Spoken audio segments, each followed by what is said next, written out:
New to version 1.9 is the divide blend mode, and I'll show you some creative uses for it. So we can use it to neutralize specific color casts. For example, in this image, we have this yellowish tone going on here. So to combat this, we can move across to the Layers panel just to see our layer stack here. And we want to go to the Layer menu and add a new fill layer. Okay, this just adds a vector fill layer over our entire document.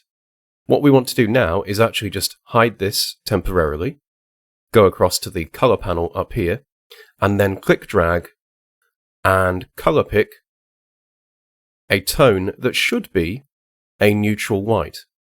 So we can hover the loop over our street lamp here, then release the mouse button. So we have now color picked that intense yellow color, and all we need to do is click it to assign it to our fill layer. So now we can show the fill layer again, and then set its blend mode to divide. So if we now hide the layer again, you can see the before and the after. That is quite a dramatic color cast correction. We might not want it to be that strong, so we can simply just drop the opacity down until we get a result that works for us. This technique also works really well for false color infrared photography. For example, here I have my false color infrared image with no editing so far. Now what I can do is quickly swap the red and blue channels. So for this, I'll use a channel mixer adjustment. Okay, on the red, I'll just set the red contribution to 0 and blue to 100. Then switch these round for the blue channel. So red to 100, blue to 0. And normally at this point, to really bring out the vividness of the red tones and correct the very cool color cast we have going on, we might typically use several adjustment layers. However, what we can now do instead is once again add a new fill layer, temporarily hide that layer, and then drag the color picker and pick off what should be a nice neutral white, but is instead a cool blue.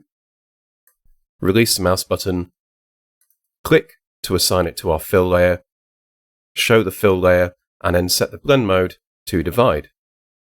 Once again, this result is quite vivid, so we might just experiment with the opacity to tailor the effect. Alternatively, you can also modify the color after you have picked it. So to help me do this, I might click up here and change the color model to boxes. Then I'll switch from hue to lightness. And as I drag lightness up to pure white, the divide blend mode has less of an effect. And if I drag it down, you'll see it brightens the image and has more of an effect. So I can find a nice middle point here where I'm happy with the effect. Finally then, we can also experiment and combine the divide blend mode with filters and adjustments. Here is one such example. For this image, I will add a live lighting filter. Now, ordinarily, you can use the lighting filter for different types of photography. It works especially well with portrait photography, just to isolate a subject. But instead, we're going to subvert our expectations of this filter by changing the blend mode to divide. Now, this needs a bit of additional modification, so we'll just zoom out, move the nodes slightly to alter the outer cone and the inner cone.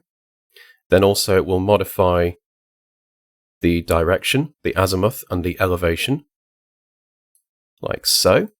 And then we can also increase the ambient light contribution. And perhaps just move this up here